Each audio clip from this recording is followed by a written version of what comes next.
I started following women's cricket, there are few names which has always stuck with me, and Anju Jain is one of them. You have Okay. you have a very beautiful past. You have very beautiful cricket history, ma'am. And today we'll try and dive Thank deep. you. Today we'll try and dive deep into some of those moments, some of those memories of yours, and give our audience a perspective as to what women's cricket was back in 90s when you started playing cricket. What is it now, and how things have evolved over the years. Sure, definitely. Okay, lovely. The other day, I also had a chat with Mithali ma'am, and she told me some very beautiful stories, and that sort of gave me a lot of confidence to invite more and more people from the past who has led the women's cricket from the very beginning.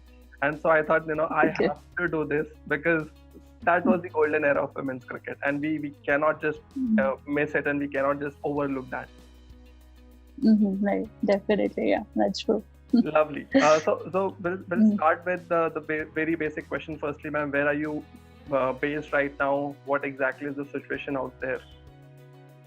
I'm in Delhi. I'm from Delhi itself, so I'm based in Delhi. Okay.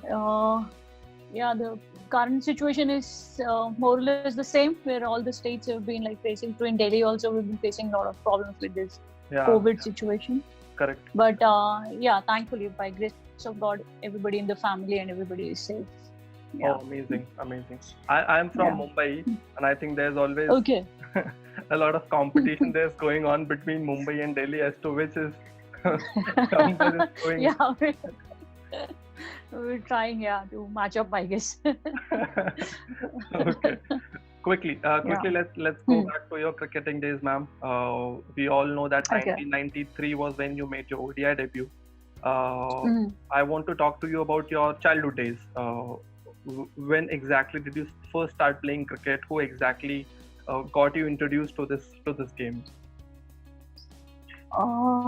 I think to begin with, whatever I am today is because of my dad. My dad used to play cricket. Okay. He played for Delhi Ranji Trophy and all.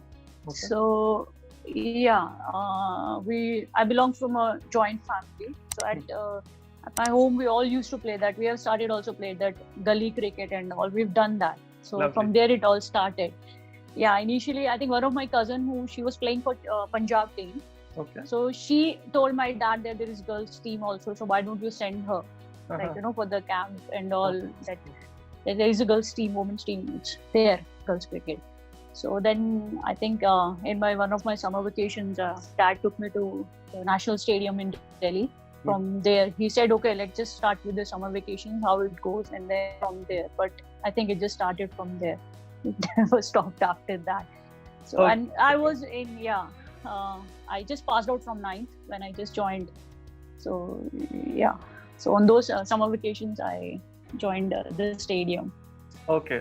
So it all started from National Stadium. And yes. you were in the. I think from home first, and then gradually to the stadiums and all. Yeah. Okay.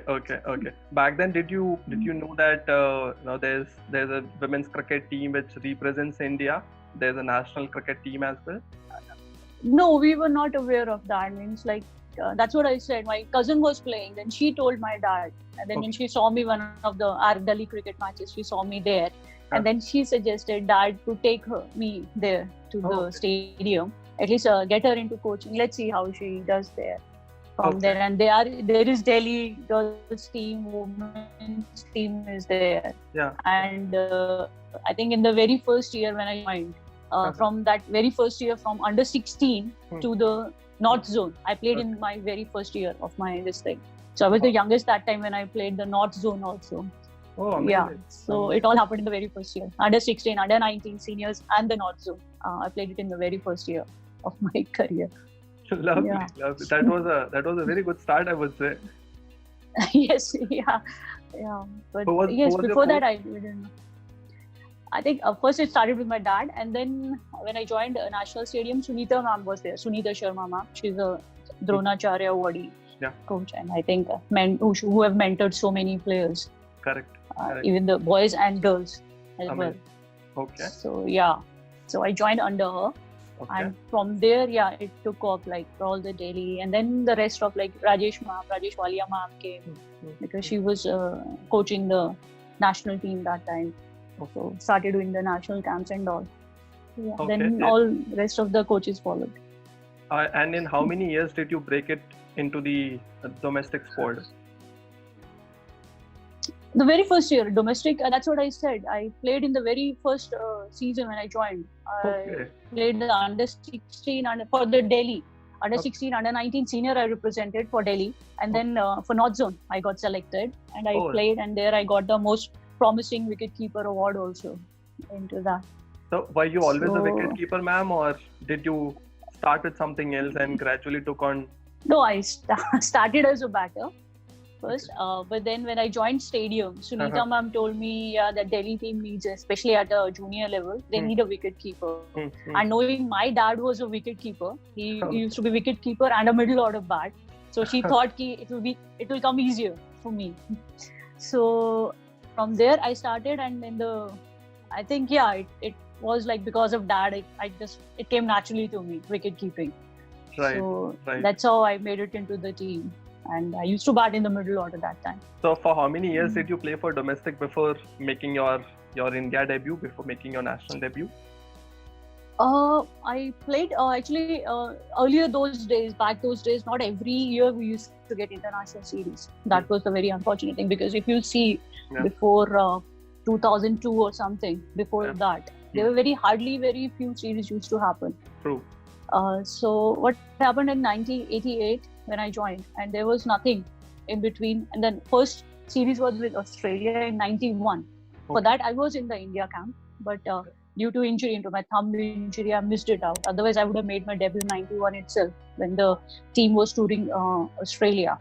Okay. So so 3 years there was nothing, then 91, and then after that 92 it was nothing, and the next was 93 World Cup in England.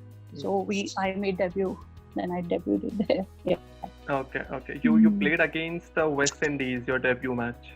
Yeah, first game, yes. How was the feeling like representing India in the World Cup and against such a strong side, West Indies?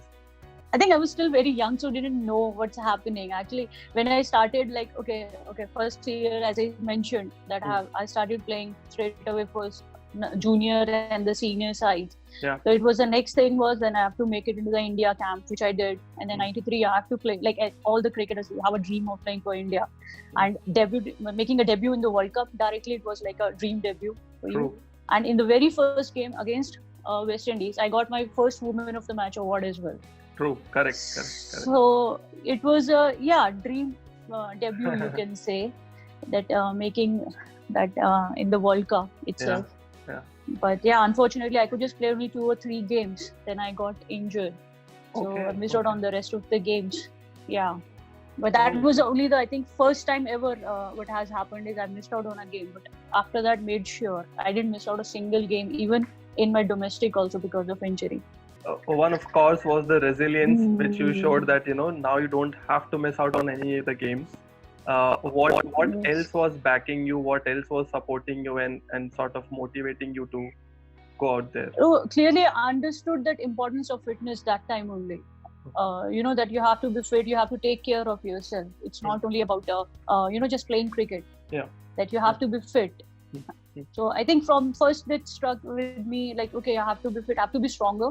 That time fit and all didn't strike, but I thought I have to be stronger so that I can sustain the whole season, the whole tournament, whatever I'm playing. So yes, then worked really hard on the fitness part and all the skills also. And I think my family and the coaches, everybody supported very, very much to help me to get to that level, so that I should not miss out any other game, even not a single practice session, because of any sort of injury. How special was your first test match against New Zealand in 95? It's been, I think, a dream, like playing for a one-day side, then making a test, get to play a test for your country. It's always special. And so I think what I can just say right now, it's all been very special. Those the making into the side, playing, and 95 when we played the test match, and then in 97 we won the Centenary Cup and all. It's been a dream run kind of. Amazing. Who did you look up to, ma'am, when growing up? Who were your inspirations? I think first of all my dad, because as I said, whatever I've achieved and I am today is because of him. Then as you started playing, then you start seeing, because during that time initially not that much of TV video coverages were there. Right. So, but then gradually watching more games, and then you used to see. I was like more fascinated about the keeping part. So correct. I used to watch cricket keepers a lot. Syed Kirmani, then Kiran Morris, all those started. Legends. The legends, and whenever I used to get a chance, I used to watch the games so that I can learn the way they are moving, reacting. So then started just watching and growing them, and just trying to at least do whatever those that legends were doing. So at least I also try to convert that into performance. So I think 97 we had a World Cup in India. Yes. Okay, and also in 2000. 97 there. Yeah. Also in 2000 we had another World Cup, and considering the form that you were in, and also the runs which you scored in the Rani Jhansi tournament, you were appointed as a captain for this particular team, for the Indian side. Yeah, tell me more about this particular series. How special was it for you? For two reasons. One, of course, you're the captain. You're going to lead the side, and secondly, India was touring New Zealand, which is considered to be a tough track, a very difficult track, and you got to be that days. So tell me more about this tour. It came as a surprise, actually. See, to be frank enough, I was not expecting that. The reason I will say, not because of my performances, I will say, because I know, for me, I think what I've learned from my dad is that you need to be more focused. Like you don't look at what others are doing. You just have to make sure that you are doing your part, you're contributing. So I think with that mentality, I've played throughout my career, that how best I can contribute to the team's cause, and how can justify my role into the side. Okay. So with that, I was pretty consistent when it came to the domestic. So Ranji, even in the Rani Jhansi trophies, I have a record of like 5 consecutive 50s. Twice I've done that. Wow. Even at the university level, I have a record of scoring consecutive, like into quarters, semis, and finals. Centuries I have got those. Wow. Amazing. So so that game skill wise, yes, I was like, okay, sure, maybe. But it came as a surprise, as I was mentioning, because I'm a very introvert sort of person. I always maintain, it's like, people find it very difficult for a wicket keeper to be an introvert, but I used to be. So I never thought, because I used to talk very less, very few words used to come out of my mouth. But yes, I think I'm thankful that the selectors and everybody, they felt confident enough that I can handle, because game-wise, those skills were there. But like where the communication comes, it was not that great on my part. Okay. But it was a great surprise, which came with bigger responsibilities, because I knew I have 2-3 former captains in the squad when we went to New Zealand. Because Puridi was there, Purnima Rao, Chandadi was there. So they were all like, they've been the captain before me. Right. I took over from them. So that was it was a huge task, I guess. But yes, everybody did try to do it, but we had few hiccups on the way just before the game. Mithali got sick. She couldn't play any 2000 game because of that sickness. Right. One Kavita was there. Her back, she got a major back injury. So out of 15 straight away, we were left with the 13 squad. And then Purnima Rao. It was a tough tour, to be frank enough, and just captaining and straight away in the World Cup and in New Zealand. Purnima, Puridis and Renu's Margaret actions came under scanner. Okay. So a lot of things were going around, but I think we still did pretty well, because that was first time ever we got to reach the 3rd place in the world. That was Correct. first time ever. We Correct. were at third place. So yeah, not an ideal start you can say as a captain for me, but having so many things, but still a great experience because like the rest everybody, how they stood up and gave their best to for the team. Yeah. Okay. Well, given the situation that you were in, like you rightly said, Mithali ma'am got sick in between, and then couple of no, from the beginning itself, because when we landed, we found out that she was down with some flu. So she was totally away from the campus. She was on a solitary She was confined to that solitary, and that Kavita was there, who got a good all-rounder. She was also making a debut, but I think because of the flight and even the practice session, she got injured back so badly that she couldn't participate. She was totally out of the tournament. Okay. So yeah, all those. And back then there was hardly any access to physios and external trainers in the support staff, right? Yeah, not that much. It used to be there. Still, it was used to be like not on a regular basis. We used to get that access. Okay, and the players were all left on their own to sort of keep themselves fit and also to be match ready for the next games. Yeah, that's how it used to be that during that time. You need to. But I think that was another good, you can take out a good positive, because that actually helps you to understand yourself in a better way. Then you really figure it out yourself, that what works for you. It was an important thing, because nobody is there to tell you. You have to figure it out, everything on your own. So it's always used to be a good learning experience. So that's how I think most of the players of that era, if you see, that's how they have come up, they've seen, they will just make adjustments and those sort of things. Okay. Also, back in 90s, cricket was still considered to be as a male-dominated sport.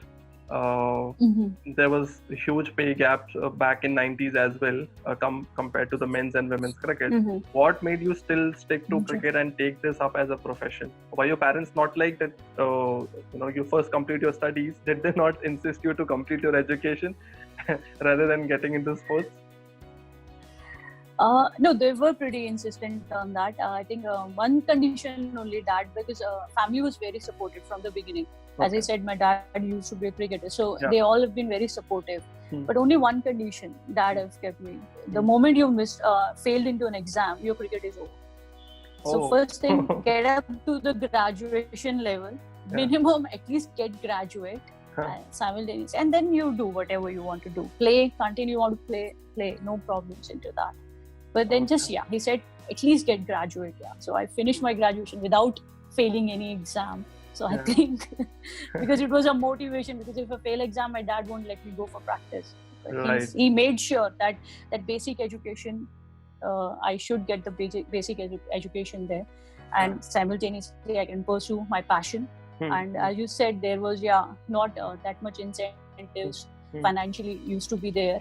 But I think like most of the cricketers of that era, if you see, it was only the passion and the love of the game which we had, and that's how they all have played before us also, and like in our generation also, they played just for that sake. Tell me more about this historic series, the 2005 World Cup. This sort of was a game changer, right? Because after this, the WCAI got merged with BCCI. People actually took notice of this women's team, which was playing from last 2 to 3 decades, but only after this tournament, after this performance. What exactly changed in India?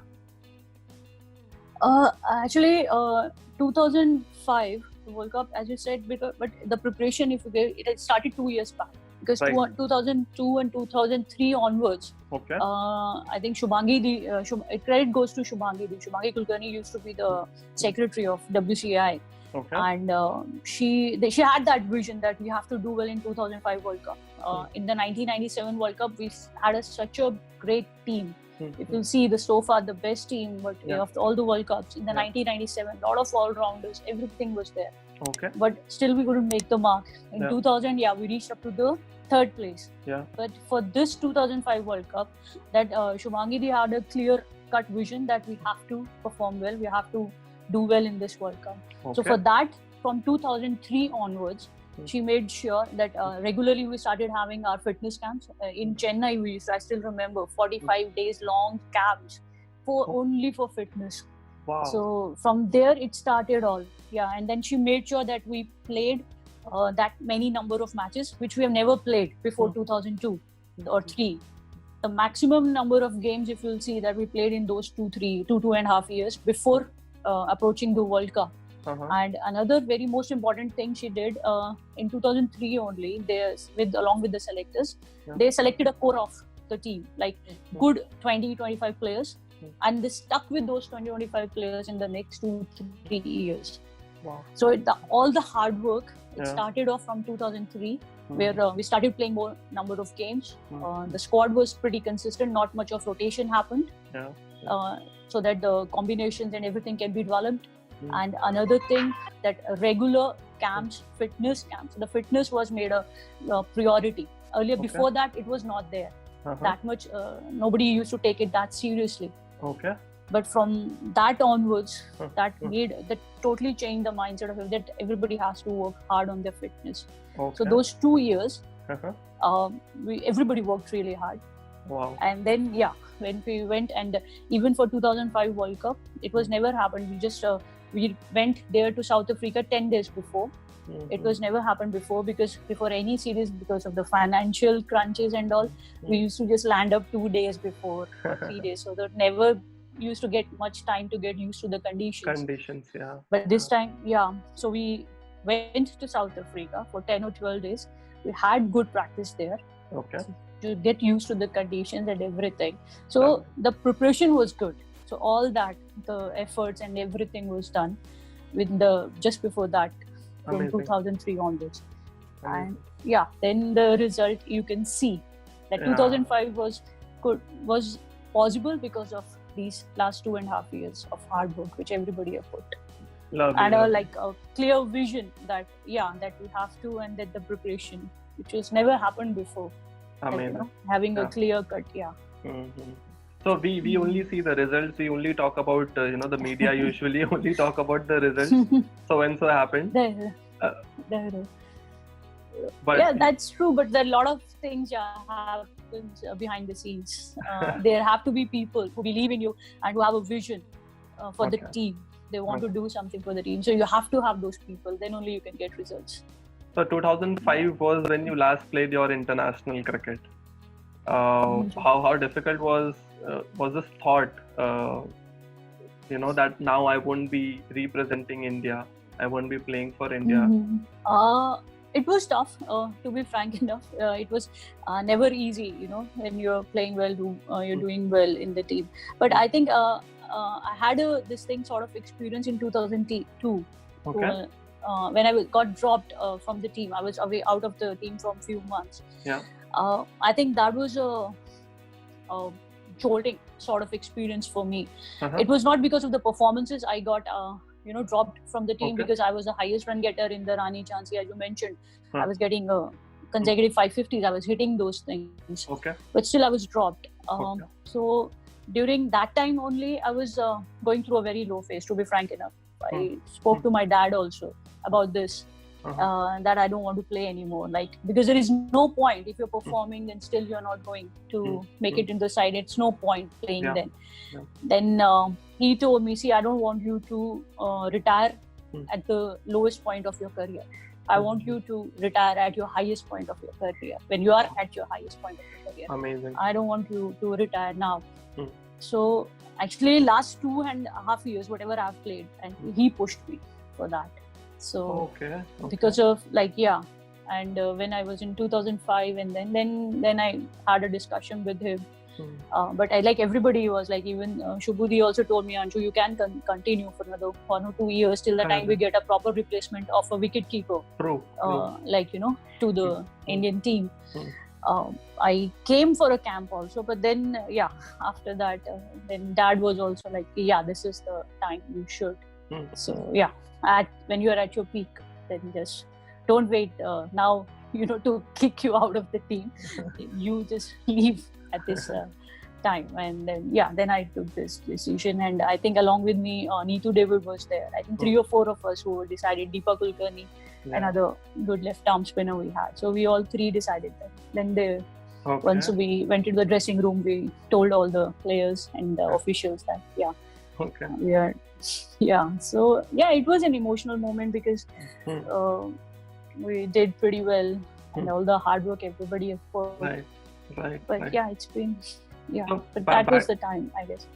So that time back in your head, did you ever have this thought of continuing as a coach now? Did you have that thought that now maybe I'll make a comeback as a coach? No, I think in my recent this thing with ICC also, I just mentioned that I was not ready to be when I think Shubhudi only first suggested it to me. Why don't you think into the lines of coaching and all? And literally I laughed. Literally, no, Shubhudi, it's not possible. Because I know myself. I don't think I'll be because. But then what happened is I was got the chairperson of the selection committee for the Indian team immediately in 2006 and 2008. So for 2 years I was into the selection panel as a chairperson. But I think that transformed me, because that actually made me realize that selections is not for me, because I didn't enjoy it at all. And another realization came that I cannot watch the game from the sidelines, and that's not me. I cannot do that. I have to be there on the field. And I think apart from playing, that's the second best option. What you can do, you can be the coach. So when I was in the selection committee, that time only I started doing my coaching courses at levels at NCA. So those 2 years, those 2 years actually transformed me to be, become a coach. Okay, so after your retirement, you took to the selection committee, and you're there for 2 years. Yes, I was for the Indian team. I was the chairperson. And very parallel to this, there was another transformation happening. WCAI was getting merged with BCCI, and of course, with that, the matches got increased, and there were a lot of facilities that came into picture. The better infrastructure was given to the girls. What do you think basically sort of is the turning point in women's cricket? If I ask you to look back now in your 20-25 years of cricket, was it the merger that changed the women's cricket? Was that the turning point, or was there something else that sort of drastically changed the landscape? I think because of the 2005 performance, that made, I think, BCCI and ICCI started taking notice of, or maybe merging of the boards. I think that was the turning point, you can say that. Because after that, everything, as you mentioned, that infrastructure, the better facilities, everything started coming up. And another turning point in 2017 when it came, we in the ODIs finals, like India reaching there into the finals of this thing, and then entire now in the last, even I think you'll see in the last 2-3 years, the whole perspective have changed towards women's cricket. Right. More people have started following and noticing the performances of the women cricketers as well. Correct. So I think gradually it has happened. Before I think 2005, we can't deny the contribution and the efforts all those seniors have put before us to take the game till to this point. We cannot that's because of them only it all started, and finally we have reached here. So correct. I think each and everybody contributed. You could say that there have been so many who have contributed for this transformation. The journey that we see today. Yeah, the journey. Yes, very much. Okay. 25 years of your 95 you started playing cricket. 93 in fact. 93. And 98. The domestic. Okay. So it's over 20. It's over 27 years now. It's been I'm already feeling old now. Okay. I want you to talk about your coaching assignments, ma'am. That was something very close to you, because the moment you you were done from cricket and you realized that I cannot actually watch cricket from the from the pavilion. I have to be at the ground mentoring the kids. Yes. Which was the first coaching assignment? My first assignment, when as I said, like we were doing, I was still in the selection panel. Okay. And I did my level A and started doing that level A courses. Okay. So immediately there was one under 19 India camp was there in Dharamshala. Oh. So with along with two more coaches, like one male coach senior was there, and then we were there as an intern sort of or assistant coaches. So that was the first assignment. From there, I got my first state assignment with Tripura team. With Tripura. After that. Okay. Yeah. Sorry, before Tripura, I went to Odisha. Yeah, Odisha, just for a few months I was there. Okay. You have coached a lot of Odisha. state teams. Yes. So that's completely I know, fine if you want to reshuffle it. No. First assignment was with Odisha, where I joined in for 3-4 months. I was there for one season. Then this under 19 India camp happened, and then Tripura. I was there with them for 2 years. Then went to Assam, more like into the eastern side. Wow. But when I was with Tripura, already got the Indian team. Because I started doing my coaching in 2008 and 2009 onwards. And in 2011, I got appointed the head coach for the women's team. Correct. When I was doing the state assignment with Tripura. So 2 years I was with the Indian team. Yes. After that, I joined Assam team. There I worked for, so 3 years I was with them. Then Vidarbha happened. So Vidarbha, and then Bangladesh happened when I was with the Vidarbha team. It's been a good I'll come back to Bangladesh because that particular 18 months or 2 years I would say was very special for you, for Bangladesh cricket especially. The way things have changed, the way things have evolved in Bangladesh women's team. A lot of credit towards to you and the support staff for sure. I want to take you back to those coaching days with the state cricket team, ma'am. You mentioned about Assam, Tripura. You also did stints with Tripura, Odisha. What exactly do you see is the challenge in these northeastern states with their domestic cricket, and what sort of can be done in order to promote and elevate their game to the next level? I think, like, say, if every assignment, whatever you do as a coach, and it's all the assignments are very challenging. Because you are working. First of all, it depends upon the group which you're working with. Correct. Yeah. So all the assignments become. For me, I think it's like more individualized. If you say that approach comes in, because it depends upon the kind of group you're working with. But what happened is when the eastern states, when you come to especially against Tripura, Assam, and Odisha, if you speak about, it's not much of the initially. See the skills of these girls. If you'll see, these girls are very strong. I think most of the girls who come from smaller districts also, they are very strong. That's the thing. But unfortunately, they don't get that much of opportunities or the proper facilities or infrastructure is not there. But everything has changed over the years now. If you see that these states have also started doing well into those. So initially, it was a bit difficult because of the major challenge was first the language communication thing was there, which you face.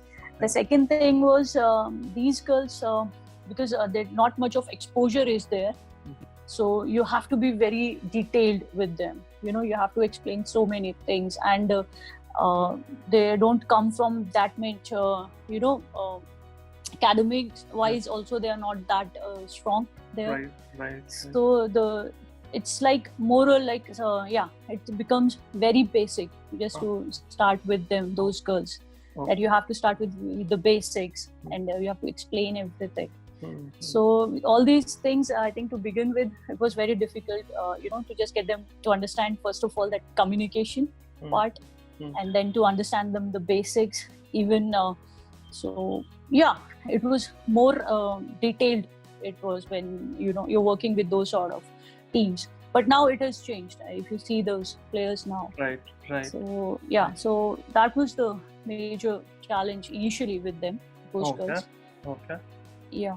And if you had to suggest, ma'am, one thing which can be done to bring their cricket to the next level, what would be that one thing if I had to ask?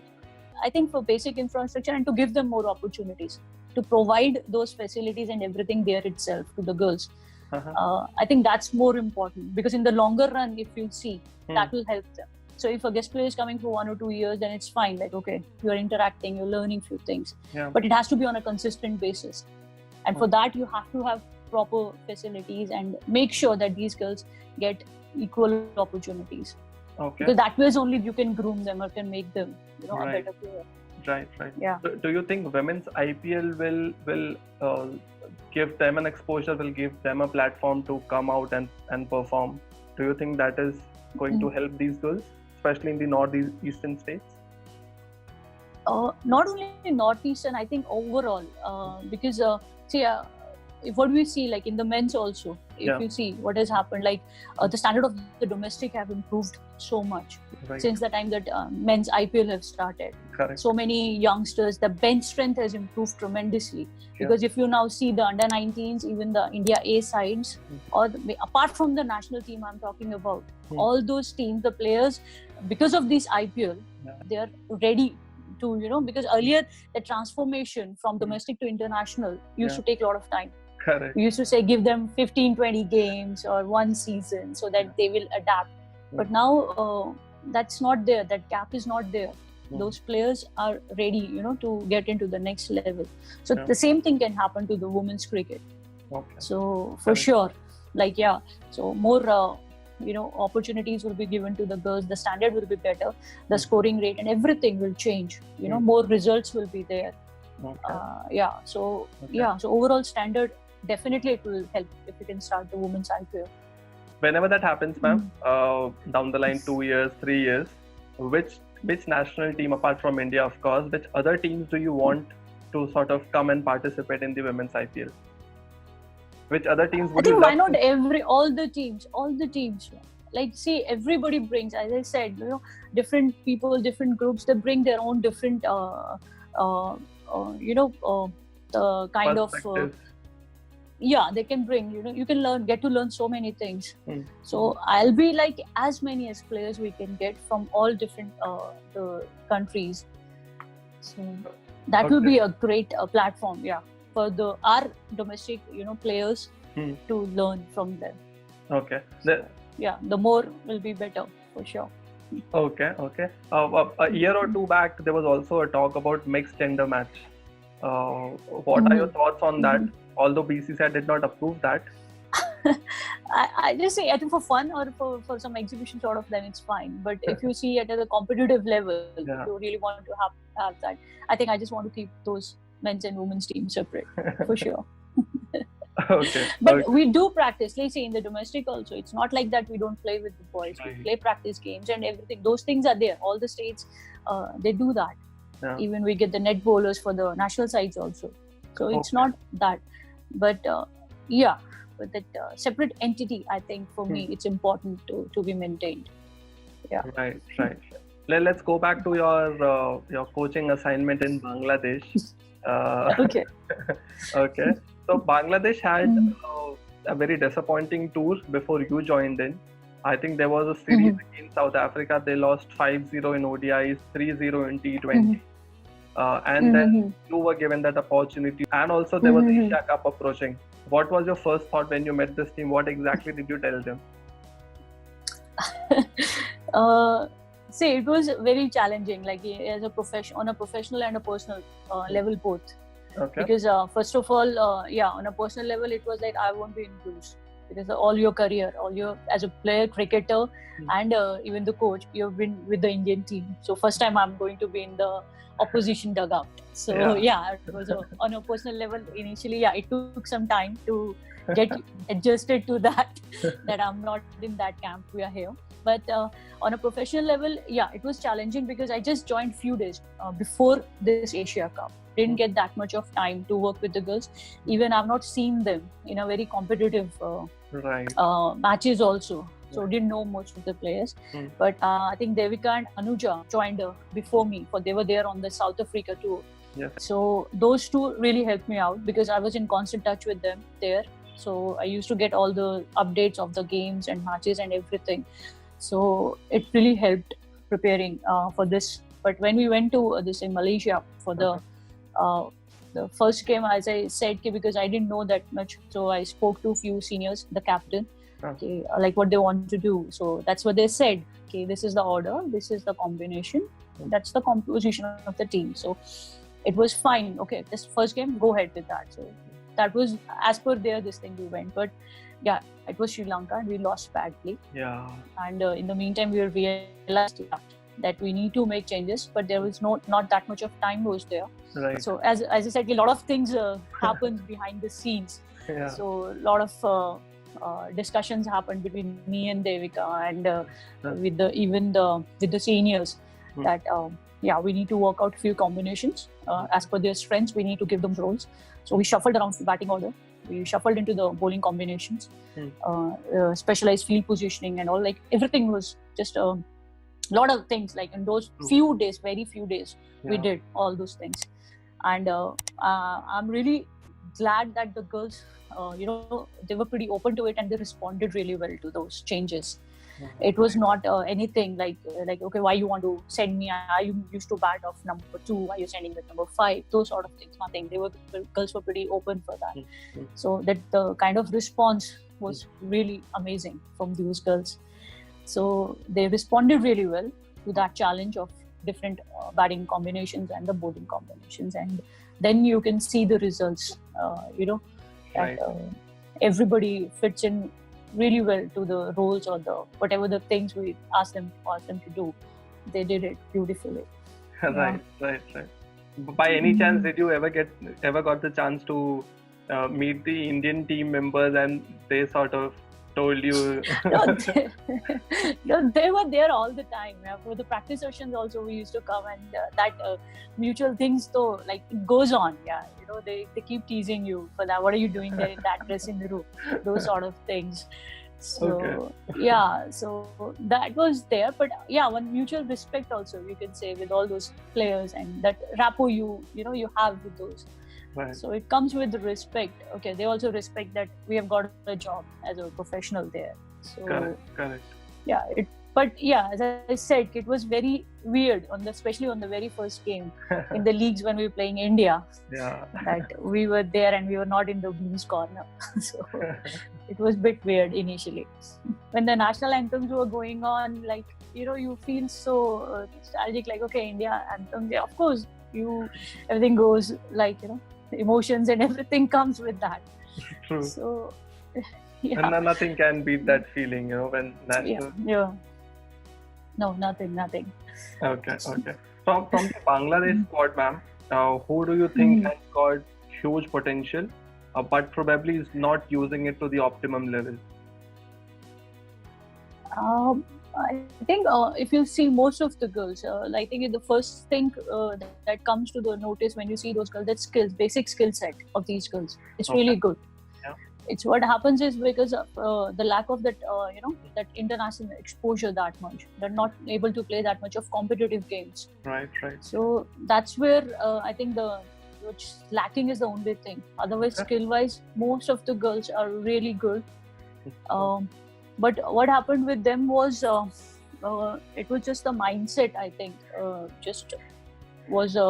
We tried to change into that in a shorter format. Yeah, because then you have to be more flexible. So there were those sort of things we introduced that you cannot be rigid in your approach. Like, okay, I'm fixated on this position. I cannot do anything else on the other position. So those sort of things. Getting into more competitive environment, correct. Having everybody on equal platform. So I think, but those girls really did well. If you see the growth also, I know we don't have the results to show in the last World Cup, but we came close to winning 2 games there. Yes, absolutely. Yeah, and first time these girls have played Australia and New Zealand and all. They've never not even in the warm-up games they've ever played them. Okay. So still the kind of performance, and till date, if everybody asks me, okay, like what's the achievement, what the big achievement you can take it out from the Bangladesh assignment, I'll say that we've changed the mindset of everybody now, because all the teams take Bangladesh team very seriously. I think that's the biggest achievement for us. Now they don't think like playing against Bangladesh is like a walk in the park. You can just run through that side. It's not normal there. So for us, that's the biggest achievement, and I think all the credit goes to the girls. It's not only one or two. I think everybody, all these girls have worked really hard in the last 18 months, and if they get to play more, get more opportunities, you will see more future like great performances coming from there. So before Bangladesh happened for you, you were also part of Vidarbha team as a coach. Yeah. And then you sort of made your entry into the Bangladesh side. You were there for almost 2 years now? Yes, Vidarbha, I worked with 2 years with them. Okay. And for Bangladesh, you worked with them for over 2 years now? 18 months to be exact. 18 months. Okay. And now recently you have made a new comeback with a very new team. Baroda. So what's your plan now? You want to cover each and every state of India and sort of give No, it's nothing like that. As I said, nothing was planned for me. It just it keeps on kept on happening. Those things I keep getting, and with Baroda is one team, which we've been trying, for me, for the last 3-4 years, we've been in talks, to get, even before Vidarbha, I was supposed to join Baroda. Okay. But somehow in the last minute it couldn't happen, so I joined Vidarbha. Okay. So, so it was there, wanted to work at it's as like one of the better sides in the domestic team. So, right. Yeah, so it's going to be a good experience working with those girls as well. But no plan. I said that I have to cover all the states. Ma'am, that would be great. But I really love this challenge. That will be great, because it will be a great experience working with all different sort of players, which is a good learning experience. Yes. I'm looking forward to that, ma'am. Yeah, me too. Now I have to see, now coming back into the domestic circuit again after 2 years almost. So it will be good. Okay. What are some key learnings from cricket as a game that has changed you as a person, that has changed your life?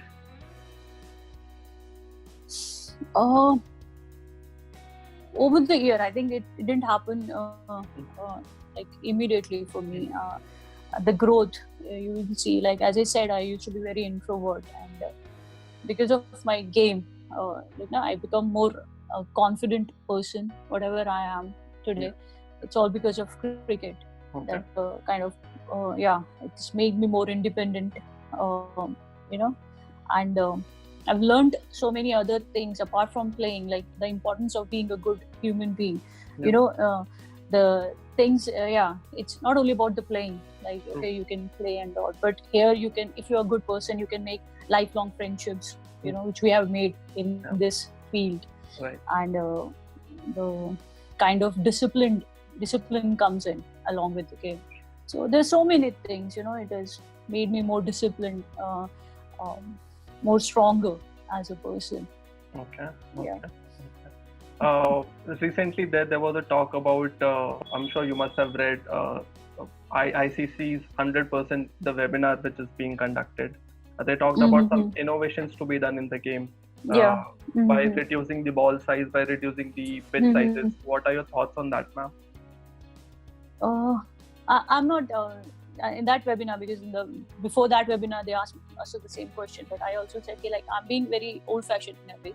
In that way, see, reducing the size of the ball on the pitch, I'm not too much for that. Okay. Because I'll be for me it's important to resurrect the test cricket into women's cricket. I'm more into that. I like to see more innovations that can be done, in the game, to make it more result oriented. If Okay. those changes or those innovations, like maybe restricting number of overs per inning or something like those sort of things, so that we can get more results, because people come to see the results and some good competitive cricket. So Okay. if we can provide that, because see, test cricket is something which is the test, Yeah. it's like the ultimate thing. game of cricket. Yeah, that's the ultimate thing. So I'm more into that.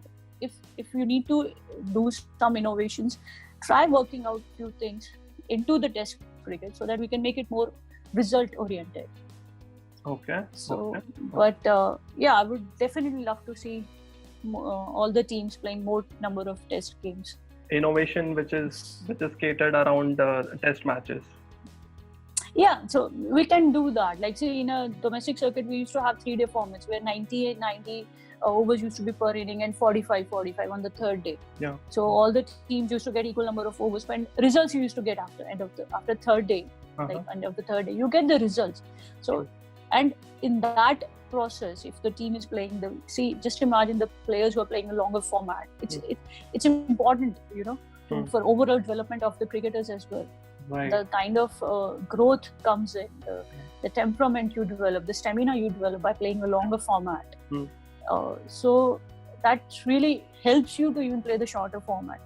That's how I see it. That adjustments becomes easier than when you come to for the smaller, shorter formats. So if we can do those things, like rather than inning something going on, you can fix up a number of overs in an inning. That inning, and the second inning will start, the other team will bat, so that after 4 days we get a result. Okay. So I think those sort of innovations, if something can be done, that will be more in the longer run. Will be that's my view on that. Right. Yeah. It's interesting that you speak about revival of Test cricket for women's, because on the other hand we see new tournaments like the 100 coming into the picture. Yeah, and even see in the men's cricket also, like not only that 100, they're even talking about 10 overs aside, that 10 over cricket, using those sort of innovations. But if you see in the men's also nowadays, the lot of crowd comes actually. It's not like that they don't come to watch the test game. People will come, but yes, that's important to get the results. So that's what I said. Try out those innovations, which will make sure that end of the 4th day we are getting a result. So that will be more interesting, and definitely people will come to watch that result of the competitive cricket. So okay, they will come. Yeah. There's one question, ma'am, which we keep getting asked a lot of times. Very often we get this question asked: what is the ideal age to start cricket for girls these days? Is there any ideal age as such, or you can maybe start at 20 today and can still make it to the national side? A lot of girls have these questions. See, I think like earlier, it used to be that girls used to start very late when they used to come to college level and all, because that inter-college tournament was there. So most of the girls used to start. Very few girls who used to start at the school level. Okay. But the kind of competition nowadays we have in the girls, like the way the standard have been, been like improving with every season. So I think it's important for the girls also to start like at an earlier age. Yeah. Okay. So rather than waiting to get 20 or something, because see, it's a process you goes through. When you're starting young. So as I said, in my case also, I started really young. I was in 9th standard or 10th standard when I started. So you see the different phases of those games. You play different levels of those games. It's important to play for your growth as a cricketer. Right.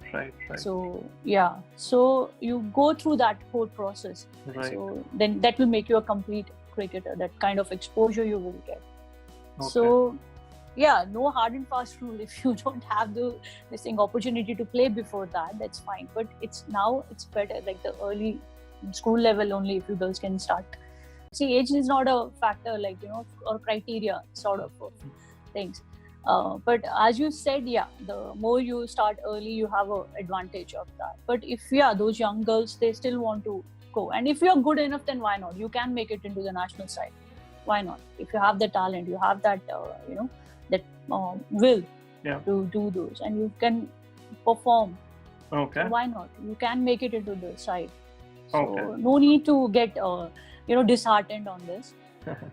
But or maybe like it's fine, if you don't make it into the national side, but still it's going to be a good learning journey, like experience for you. You can still learn so many things while playing cricket. Right. So that will definitely help you for your overall growth. So not just make sure like ultimate target is for each and every player to play for India, but the other things, there are so many other things which you can learn while playing. So why not to go for that experience? Great. So, and for that, age is not this thing, cannot stop you from taking that experience. So you can do that. Okay. Previously, ma'am, there was the Western Railways and there was Air India who used to employ cricketers. Now I think there's only the Railways which employs cricketers, women cricketers. Yes. So do you think that if more and more corporate can come into the picture and sort of give opportunity to a lot of these girls, it will become easier for them to decide and take up cricket? Or what do you think? Very much. No, that's something which is like, I think, in debate for the last so many years. Like even when we were playing, there were talks about having corporate tournaments. Because for boys, there is corporate tournaments. For girls, there was nothing. So trying to involve the banks and all those other corporates to get. But unfortunately, nothing much happened on that front. Nobody have done much on that area, which is like very sad to this thing, because in today's world, having a job security is very important, because even your family is also initially in your school, till the time you're studying, it's fine. After that, you need to have some security. So that is very sad. And I think, definitely somebody should look into it seriously. And if that can be sorted out, so there will be many more girls who will take this cricket as a profession. Right. Seriously take it as a profession. I think more or less I've covered a bit of your journey. I wouldn't say everything, because there's so much. most of it. You did. Most of it you did. Because there's so much that we can talk about. I've got couple of direct questions. These are not rapid fires, but you can take your own time in answering them. Okay.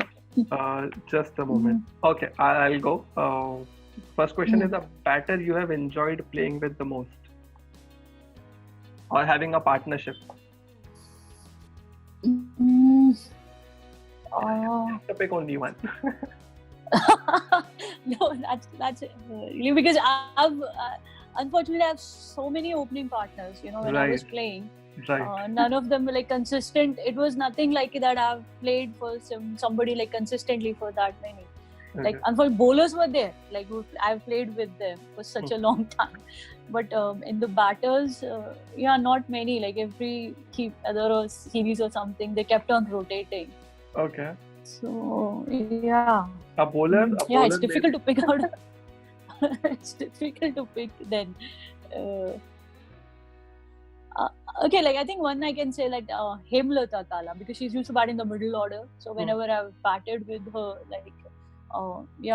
Because then that she used to be attacking, so that lot of energy used to be there. Like we're continuously used to look for runs or that sort of thing.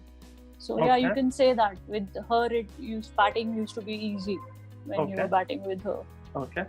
Because on quite a few occasions, like we batted together and we played. That she's one of the consistent players which I've played. Like had a lot of played matches with her. Okay. So it used to become very easy with her. Because continuously you look out for runs and the running in between, everything. So it used to become very lively when you're batting with her. No dull moments there. For sure. Okay. And any superstitions that you used to follow?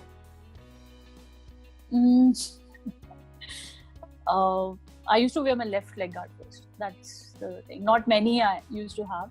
Okay. So the only thing was that left leg guard.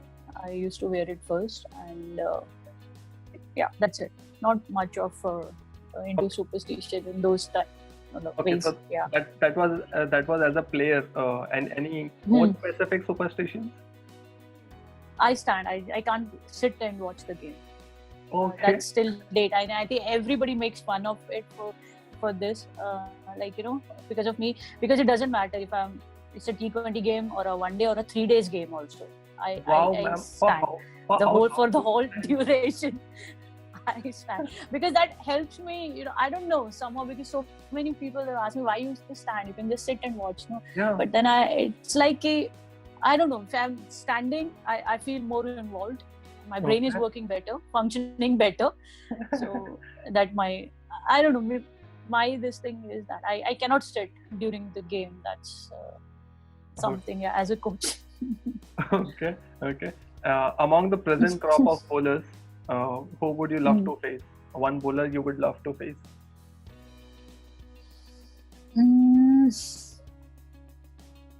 Alicia Perry. Of course, I want to watch. Alicia Perry. Yeah, I want to face her because right now when we were playing a match during the World Cup, the few deliveries she bowled, it was like, so you feel like taking it as a challenge and then score runs against her. So that will be interesting. Good. Yeah. Okay. Did you ever sledge as a wicketkeeper? Sledge a batter as hardly I used to talk. So sledging is never there with me. Never happened. But I used to have very good partners in the slip or in the short catching positions. So they used to do that.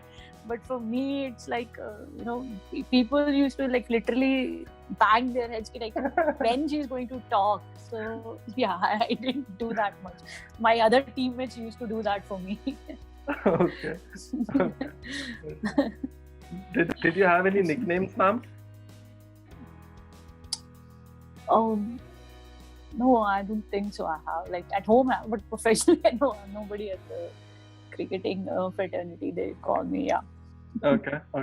I'm one of the very serious ones, so nobody messes with me much. Oh, is it? Amazing.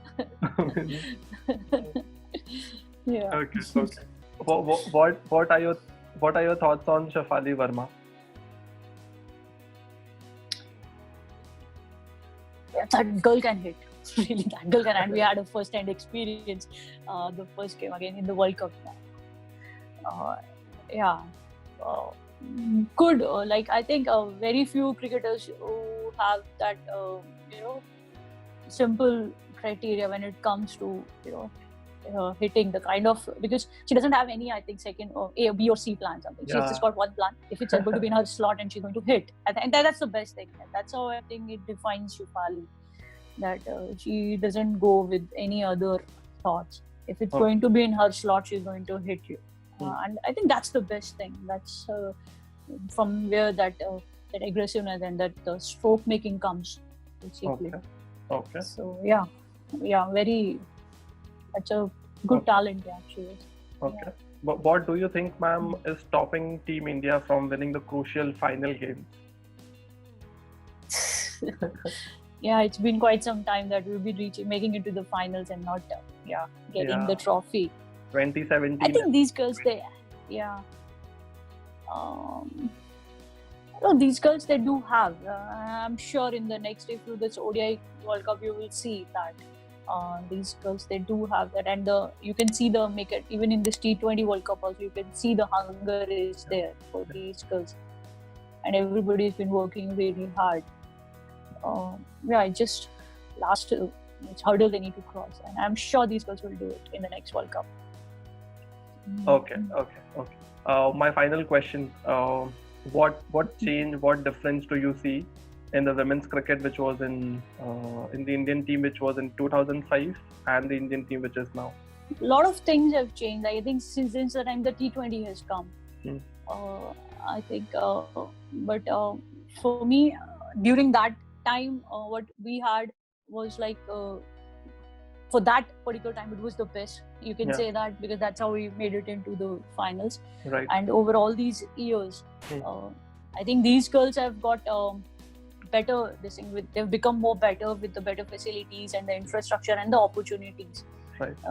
The kind of information now which is available. I think that's the huge difference. We can make it out, like, from that time, not much of information about the opposition players or the conditions used to be there. But nowadays, each and everything is there. You have all the videos, all the information available. So, and that have made the girls very smarter, the today's players. So, yeah, it's been a eventual like growth, you can say. But it's been good. It's been good. These players, the way these girls nowadays handle pressure and they adapt. So it's been tremendous. Amazing. On that note, we would like to end this podcast. I have to still think of something, for my movie, something I made on me. It's high time you start thinking about it, because what you have achieved, ma'am, is phenomenal. I think it's going to be a silent journey for me, because I've been silent throughout. I've not been a very person who's been like, a person of very few words. Okay. It has changed now because since the time I've come into coaching, because knowing that communication is important. Yes, you have to be. But it can be a silent journey, I guess. Something related to that. The silent sensation. Sensation, I'm not sure. Okay. What you have done, ma'am, to women's cricket is incredible, and I, on behalf of the entire team, want to thank you from the bottom of my heart. Thank you so much, and the kind of coverage you're giving to women's cricket has been tremendous, and that's like something. It's not only the international, you're giving so many domestic cricketers also the kind of the coverage that is the performance that everybody should notice. So you guys are doing a really fabulous job on that. Thank you. Please continue doing that. Keep doing that. For sure, Keep ma'am. doing that. For sure. And we wish you all the best for your upcoming assignment with Baroda team. Thank you so much. And we hope you cover all the states. We'll see that. We'll definitely see that. Okay. Lovely chatting to you, ma'am. Bye. You take care. Same here. Thank you so much.